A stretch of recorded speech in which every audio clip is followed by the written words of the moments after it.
What up, people? Kieran here, back to do a recent installment of records that I've played recently, so I guess recent spins. Gonna go through some records that I played recently over the past week, 2 weeks actually. I didn't really play many records this week, I wasn't home much, but I'll rip through them quickly and then I'll probably make a recent additions, new digs video, which I just have a few to show, but I thought I'd split them up. So, first record, this is a record I got a couple years ago actually, and it's a reissue. I didn't know that at the time. I didn't really know much about, you know, the difference between reissues and not, but this is a rock record. It's the only rock record I'm going to show, but it's something I pulled out again recently, and it's called Fat. And I was just reading, apparently RCA, this is on RCA, only produced like 400 copies of these. I don't know if that's true or not, of the originals. So this is, I don't know, Discog says psychedelic rock. There's definitely some blues rock, some nice guitar riffs. There's definitely enough on here. There's some tracks that I like more than others, but there's a lot of dope stuff. I find the cover absolutely hilarious, which is probably why I picked it up in the first place. Just intrigued me. These dudes look absolutely hilarious, especially that guy right there. But anyway, so this was from 1970 on RCA, and I think they're relatively unknown other than this album. Kind of didn't do much, and it wasn't super popular, but definitely some enjoyment on here. I don't listen to too much rock. So that's Fat. Love the name too. Next album is what's playing in the background here. This is kind of a psychedelic funk record, a genre that I know a little bit about, but I'm definitely going to keep exploring and trying to get into more psychedelic music, especially on the funky side, and some rock, but it's hard to find. I had taken a list of psychedelic rock records to the store that I made, and they didn't have any reissues, or obviously I wasn't expecting to find originals or anything, but didn't even have any reissues. So this is Cain and Abel. Some badass dudes right here. This is a reissue. One I bought in the first year probably of record collecting, so I've had this one for a while.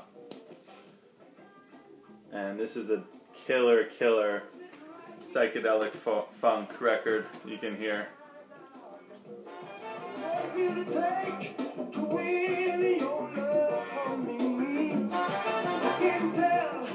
So I'm sure a lot of you guys know this.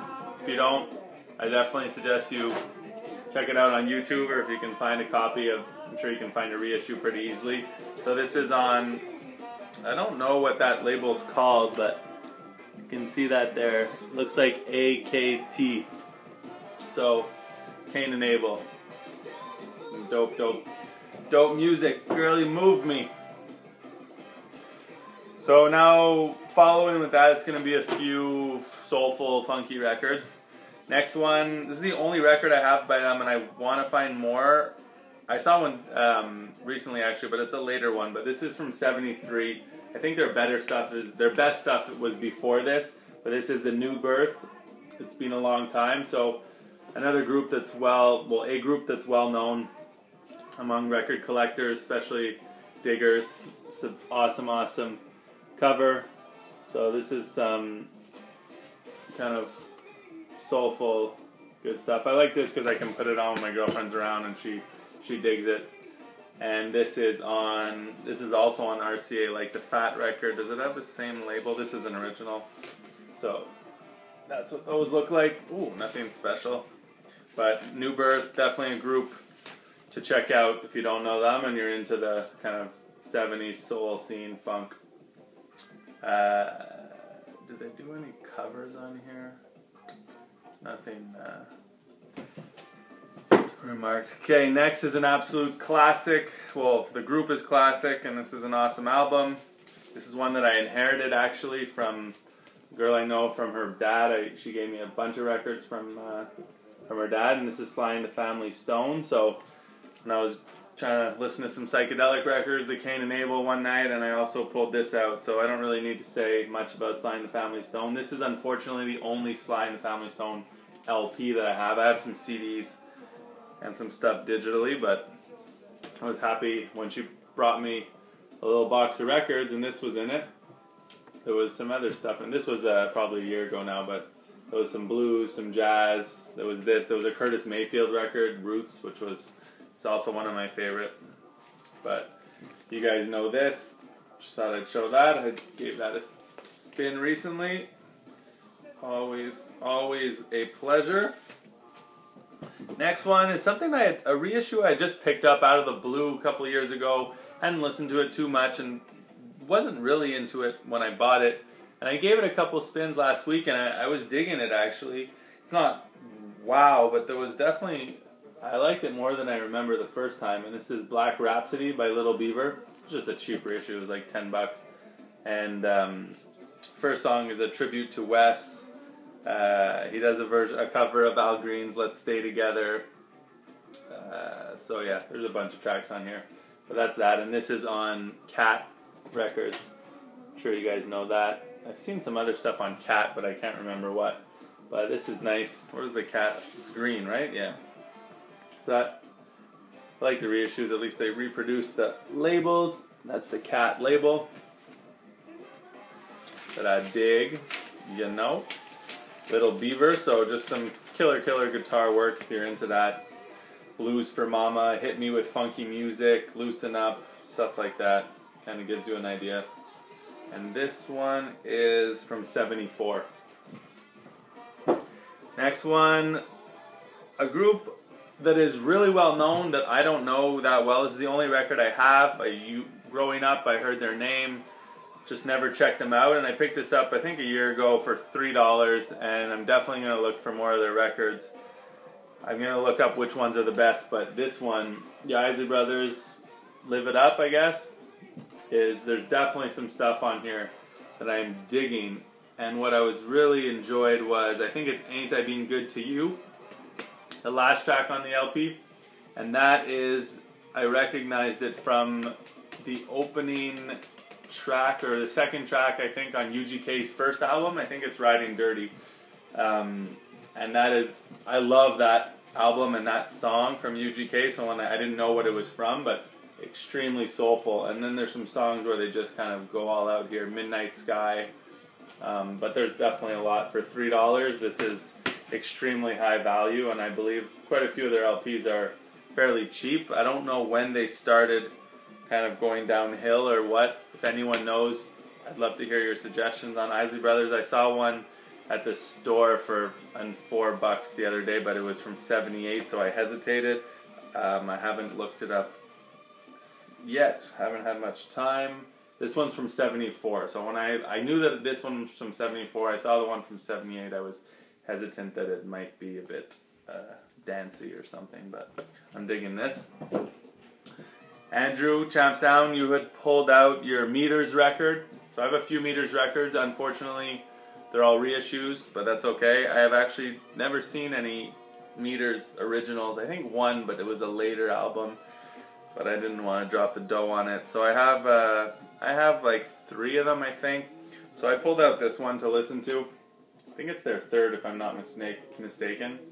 The Meters Struttin', awesome cover. So this is just a reissue, 180 gram basic stuff, but awesome music. If you don't know the Meters, but I'm sure you do, some New Orleans funk. So I think that's the one you showed, Andrew, the first one, self-titled Meters. And I have that one. I have the reissue of this one, Look a Pie Pie or whatever it's called. And then I also have this one. I think the original that I saw was Fire on the Bayou. I don't know that one. So if anyone knows it, is that a good one? Fire on the Bayou? Can't remember everything. But Meters, killer New Orleans funk, guitar, drums, love it.